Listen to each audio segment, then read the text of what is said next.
At least 10 people, 9 of them German citizens, are killed in a blast in Istanbul. Turkey's prime minister says the suspected suicide bomber is a member of the Islamic State from Syria. The UN postpones Yemen peace talks for at least a week amid the ongoing feud between Sunni Saudi Arabia and Shiite Iran. And Israel takes possession of its 5th German-made Dolphin-class submarine, widely believed to provide Jerusalem with a second strike nuclear capability.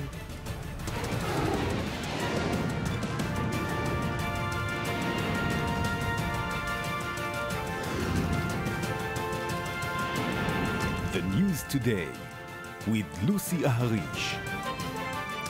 Good evening and welcome to the news today. A suicide bombing ripped through the heart of Istanbul's historic Sultanahmet tourist district this morning, killing at least 10 people, most of them German citizens. Turkey's prime minister said that the suspect is believed to be a member of the Islamic State that recently crossed over from Syria. I-24 News correspondent Ayman Siksik reports. Our fight against Islamic State, which carried out this attack, will continue with determination. We will not take a step back in our fight against Daesh. Our resolve will continue, as in our fight against all terrorist organizations. In the aftermath of Tuesday's bomb attack in Turkey, which killed at least 10 people, details are emerging about the identity of the perpetrator. Like most of the victims of the explosion in Istanbul, the suicide bomber too was a foreigner in the country. I strongly condemn the terror incident in Istanbul's Sultanahmet district, assessed to be an attack by a suicide bomber with Syrian origins. Turkish President Tayyip Erdogan claimed Turkey was, quote, the top target for all terrorist groups in the region, adding that he will continue fighting all such groups equally. So far, 15 people are reported to have been wounded in the blast, which tore through a heavily populated tourist area of the city. Most of the victims of the blast are said to be German tourists. The country's foreign ministry has released a warning to its citizens abroad, saying that further violent clashes and terrorist attacks were expected across Turkey. We are seriously concerned that German citizens could and probably will be among the victims and wounded. Those affected are members of a German tourist group, and of course the German Foreign Ministry immediately set up a crisis meeting. Meanwhile, Turkish authorities are moving forward with their investigation of the attack and are now trying to determine the type of explosive the suicide bomber used. Eyewitnesses described a scene of shock and chaos as police forces struggled to evacuate the area for fear of a second blast. It was a suicide bomb. I went there and I saw it and I came back to the hotel. There was chaos. Everyone was running somewhere. Policemen did not see this coming. They were trying to evacuate the area because they said there was a possibility that a second bomb could go off. Fears of successive blasts in Turkey follow the massive terrorist attack in Ankara in October last year, in which more than 100 people were killed. President Erdogan then blamed the so-called Islamic State for the attack. In response, the Turkish government had decided to take an active role in the US-led campaign against the Islamic State terrorist group, carrying out airstrikes in Syria. Meanwhile, Turkish forces have also been targeting Kurdish militants in northern Iraq.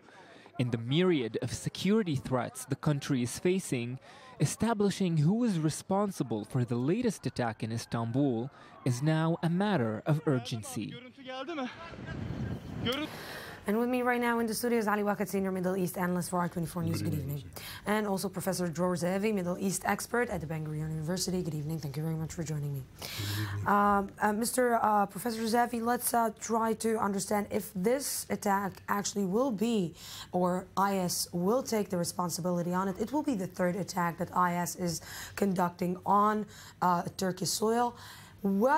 Where does it put Turkey right now in the battle with IS and, of course, with all the Syrian crisis? Well, Turkey has been dragged into this battle against IS, kicking and screaming. It didn't want to be part of that battle. It preferred to fight the Kurds. It preferred to topple Bashar al-Assad. But once it got into the battle and allowed the U.S. to attack from its territory and also participated in different ways in this attack, it became itself a target for IS. And the more IS attacks in Turkey, the more Turkey will be dragged into the battle against IS.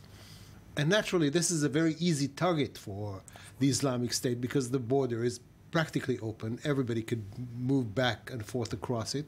So it's much easier than attacking, say, in France or in the United States.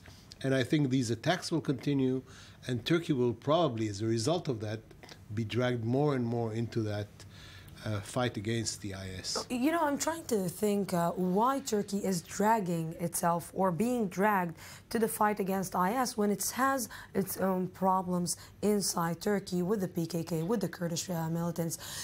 Why to drag yourself into another war when you know that somebody else, for now, is doing the job? Because the international community made it very clear to Turkey a couple of months ago that the Turks cannot play the double game. On one hand, supporting the Islamic State and allowing the Islamic State, and there were some intelligence reports saying that a headquarter of the Islamic State is actually based in Istanbul, and that militants of the Islamic State who were caught here and there were caught with Turkish passports, for example. And Turkey is a member of NATO. NATO is in war with the Islamic State, and without the logistic support that can be given and supplied from Turkey, the war against the Islamic State will be much more complicated. And in the last weeks, we saw that it was a part of larger deal, larger equation between Turkey and the EU mainly. As Professor Zeevi said, the Turks did not want to fight the Islamic State. They were dragged into this war. But Lucy, according to the literature of the Islamic State, Turkey joining the war against the Islamic State, it is completing the puzzle of the end of times. Dabek, it's a region, that's the name, by the way, of the newspaper of the Islamic State. It's a region between Aleppo and the borders, the Turkish borders. And according to this literature, there should be the last war between the infidels and between the Muslims in this region, and passing through Constantinople, Istanbul, they will enter the West. So this is making some clear points to what the Islamic State is trying to spread and to publish among its candidates and its recruits. So let's take the information that you gave us right now, and no, she's not joining us. I wanted to be joined by Natalie Carney, but we will try her again. Let's take the information that you just gave us. The fact that Turkey is blamed to, let's say, support IS and buying fuel from IS, and the fact that today Turkey prevented from media teams to enter the scene, to actually take footage and to actually document what happened there. I'm being a little bit suspicious about what is happening there. Maybe it's not the IS. Maybe Turkey wants us to believe that it's the IS, to say to the world, you see, they're attacking us. It's not possible that we are fighting for the IS or with the IS or helping the IS. Well, you know, that kind of conspiracy theory exists, of course. My personal belief is that it is the IS, and the fear of Turkey is that its own situation is amazingly shaky. And I think people don't realize that. There is a huge civil war being fought now in southeastern Turkey between the Turks and the Kurds. People are dying every day. Turkish soldiers, Kurdish civilians, Kurdish underground members, the PKK, they're killing each other, and nobody really notices this war. So Turkey is in a very, very delicate situation. All it needs now is to have this to have this criticism against the government growing in its own citizenship and in southeastern Turkey in order to lose control. It's very, very much afraid of losing control, and I think that's the reason why they're trying to keep this action under wraps. They're afraid to lose control even after the elections, where they literally swap all the votes. Yes, well, you know, even though they won an amazing majority, they are still in a shaky situation. It's almost a Syrian situation. There is in the southeast, in Diyarbakir, in Mardin, in Silopi, on the Syrian border, there is a huge intifada. And I think they are trying to keep everything under wraps in order to control, not to let it out of their control, and allow some and big bombing. There is a risk that it goes out of control, because Professor Zevi is talking about the intifada in its military aspect.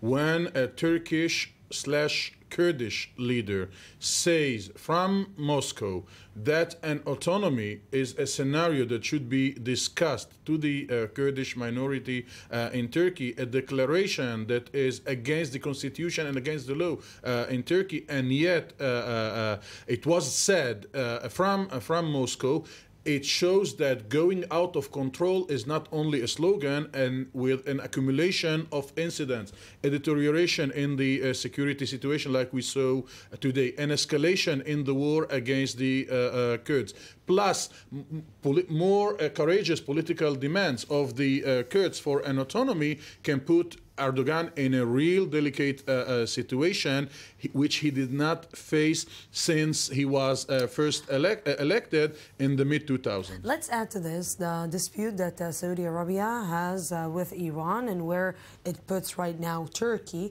because Turkey needs now to find a new ally. If Turkey is going out against Iran about the way that Iran is handling the situation in Syria, or the, let's say, involvement of Iran in Syria, where does it put Turkey right now?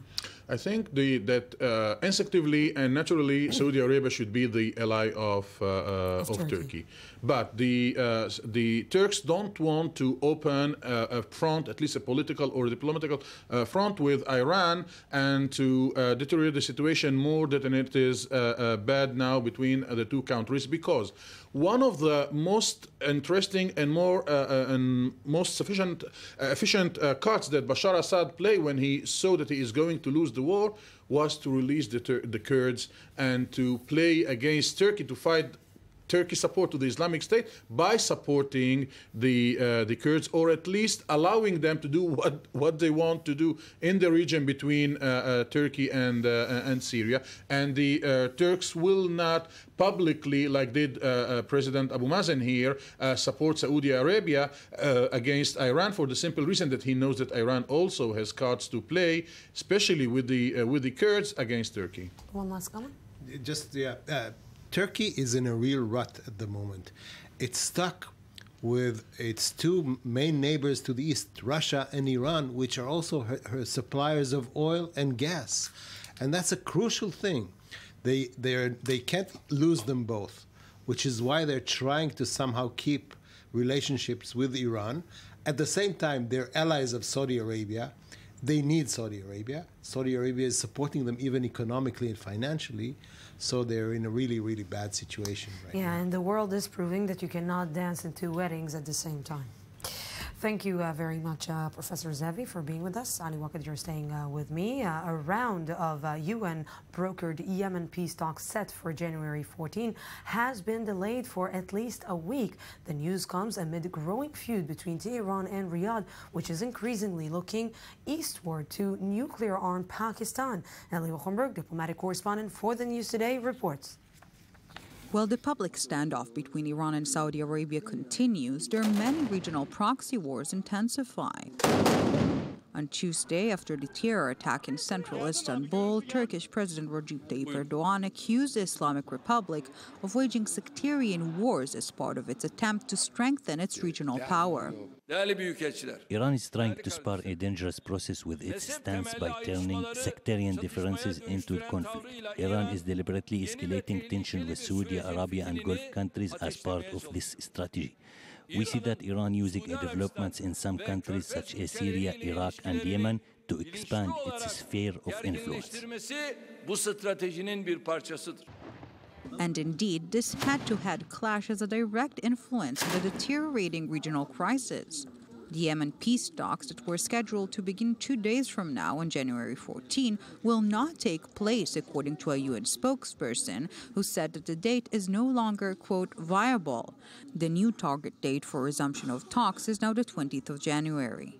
Meanwhile, Riyadh is boosting its campaign for support among Muslim nations, and the latest recruit is the powerful and nuclear-armed Pakistan. After 2 visits by Saudi officials to Islamabad, first by Foreign Minister Abdul Jabbar and then by Defense Minister and Deputy Crown Prince Mohammed bin Salman, the head of the Pakistani army, Raheel Sharif, reassured Riyadh that any territorial threat to the kingdom will draw a strong response from Pakistan. Yet this heavyweight battle is trapping Islamabad in the middle. Both are very important and dear states to Pakistan. One is neighbor, the other is closest ally. But foreign policy should be based on national interest, not some parochial sectarian interest or ethnic interest or religion interest. Pakistan, the second largest Muslim nation and sole nuclear power, has large populations of both Sunni and Shia Muslims. In order to avoid in-house sectarian tensions, it is likely to prefer not getting too involved in the clash of the titans. Yes, and joining us right now to the conversation is Yitzhak Levanon, former Israeli ambassador. Good evening. Good evening, Lucy. Ambassador Levanon, thank you very much for joining us. Let's start talking about who are the countries who will be trapped in this, and we're seeing, of course, in the dispute between Iran and Saudi Arabia. And, of course, the first one is Yemen. Yemen waited for a long time to the ceasefire. Of course, the ceasefire, like in any other place in the Arab world or in the Middle East, didn't last for a long time until everything exploded. Who will be next in line? Lucy, I think we cannot compare Yemen to any other situation. Maybe if you want to ask who will be next, I can say that Bahrain is a candidate because of its very big Shiite community. Actually, the Shiite community in Bahrain, who is controlled by the Sunnis, are a majority of Shiites.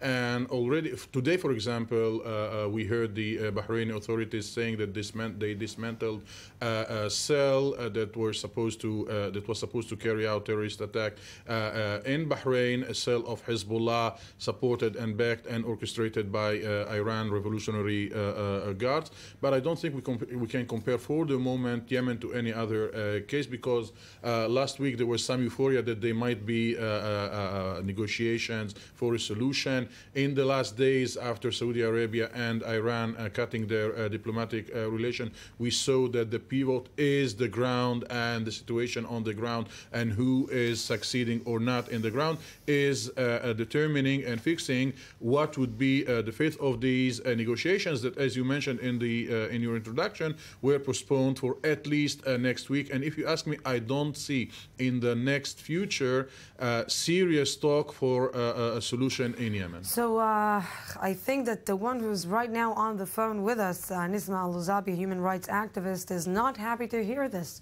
Aren't you, Nisma?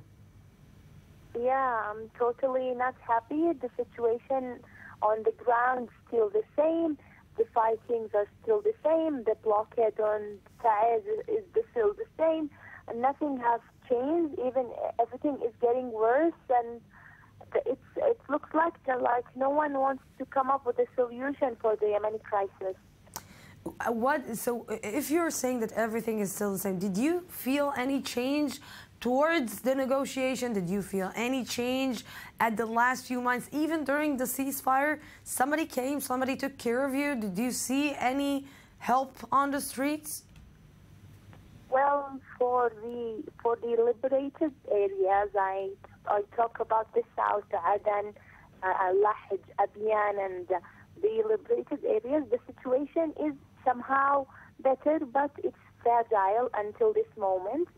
The security is not that good, but at the northern areas, Taiz, Sana'a, and the situation is still the same. You know that these areas has been without electricity since March, and the prices of fuel, food in there is too expensive, and the people in there can barely live their days, so it's horrible. You know, I'm trying to see from your point of view, when you're hearing the news, when you're reading the news that Saudi Arabia and Iran are in dispute, you understand that these are two big allies in the Middle East, in the region, playing this game. How do you see that as a citizen being trapped between two empires? The relationship between Saudi Arabia and Iran has been in a sort of difficulties since the beginning of the Yemeni crisis. We all know that this is a war between Iran and their allies, Houthi militia, and the Saudi government with the Yemeni government. So now, after the diplomatic crisis between them, it looks like they won't come up with a solution. They only want to fight until one of them will win. Yeah, and in the middle, you are suffering. Nisma Al-Uzaibi, thank you very much for this. Now, Ambassador Lebanon, let's talk about the role of Pakistan in this and how Pakistan is providing itself as maybe a solution. Well, I don't think that Pakistan is providing a solution. But you see, if you look at the pendulum, it's moving between the Saudi barbarity to the Iranian hypocrisy. You know, this is where the pendulum is moving. I think that this is a novelty, but it is very interesting to see the position taken by Pakistan after the visit, of the Saudis there, by saying that they will intervene. The question is what they mean by that. They mean a military intervention? They mean a political intervention? There will be or any other kind of intervention? Look, in my mind, I think it's unlikely to see a kind of a direct confrontation between the Saudis and the Iranians, even though we have a confrontation in Yemen, which is completely different. This is by proxies, the Houthi and etc. But it is a very strong position taken by the Pakistani, which the Saudis are very pleased. When we started this dispute, if you do remember, Pakistan has a nuclear weapon. Let's just make things clear. Yeah. Not only, a nuclear weapon, but they had also, very good contacts with few Arab countries. We know that the Pakistanis wanted to help some countries, let's say, by reaching before the North Korean, came into the scene. The picture, yeah. But look, when we started at the beginning with this problem, we had, relatively, secondary states like Djibouti, like Sudan. Suddenly now we have Egypt, we have Jordan, and now Pakistan. So Saudi Arabia have succeeded to mobilize really the Sunni world behind Saudi in front of the Iranians. And the Iranians are taking this seriously. But they are waiting till the end of this week to see the lifting of the sanctions. Yes. Let's go now to Syria. A day after delivering aid to the besieged Syrian town of Madaya, UN officials described horrific scenes that they say are unprecedented in the nearly 5-year war. Food has been so scarce that residents supported paying $300 for a kilo of rice, a situation that has led to deaths from hunger. Humanitarian groups are currently negotiating with all sides for the evacuation of 400 people, many of them starving. In an interview with Germany's Bild newspaper, Russian President Vladimir Putin said that Syria needs to start working on a new constitution as a first step to reaching a political solution to the ongoing war. Putin, who is directing a military campaign in support of Bashar al-Assad, also said that the Riyadh-Tehran diplomatic crisis would complicate Syria peace negotiations. Concerning Syria, I think that it's necessary to move toward constitutional reform. Of course, it is a difficult process, and after that, on the basis of a new constitution, Syria should hold early presidential and parliamentary elections. Assad does not aim to exterminate the population of his own country. He fights against those who came there with arms in hands. And if civilian population suffers because of this, I think it is those who fight him with arms in hands who are responsible for that first of all, and those who help armed groups. Okay, let's talk a little bit about the situation in Syria, about the deteriorating situation in Syria, because although we're seeing the campaign, the air campaign, Russian intervention, we are seeing everybody trying to help Syria. The images that we are seeing from Madaya are horrible. We're starting, maybe the world is opening its eyes to the scale of the disaster that we are witnessing in Syria. And what about Russia? What Russia's next move is going to be? Is Russia going to persist keeping Bashar al-Assad in his chair? Well, there is a kind of a tacit decision taken by the Russians and endorsed by the Americans and the West that at least Bashar al-Assad will stay for 18 months. This is the, let's say, the number of months that everybody is talking since the time that there will be the beginning of a process, a political process where the opposition are going to sit with representatives of the government and the others in order to discuss the transition period, which will last, as I say, 18 months. Secondly, the tragedy in Syria, what we saw, the question of starving the people and making a siege, this goes back, to the Middle Ages. It's like Hannibal, putting a siege over Rome. The tragedy is not only the humanitarian issue, which is really, really very, very difficult, and the suffering is enormous. But the other side of the same coin is the international community, America, the world. They have accepted the faith of the Syrian people, meaning that they will keep Bashar al-Assad. They would like to reach a political solution because of political commodity in this region. And this is where everything is moving. What is driving me crazy is that the world is just witnessing a second Holocaust. We can start calling the Syrian crisis as Holocaust, the Holocaust of the Syrian people, and nobody's doing anything. Lucy, with all the respect to the footages we are seeing from Madaya, for example, the international community is examining and is calculating its steps, not directly regarding to the humanitarian situation in Syria, but on the strategic impact of the situation, and we saw in the recent month by the impact of the situation in Syria towards and to the inside of these countries in the West. So they have totally different calculation. I don't say they are not feeling ashamed, maybe, and sensible to the photos coming from Madaya, but Madaya, it's not their first concern. It is far also to be their first priority.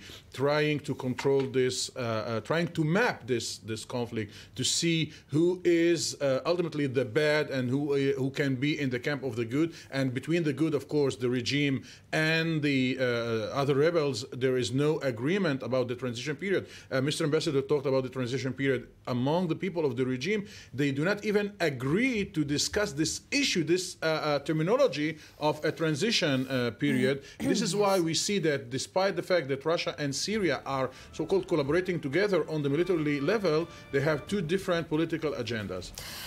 Gentlemen, thank you very, very much for being with me. We're going out for a small break, 2 minutes, and we'll be back.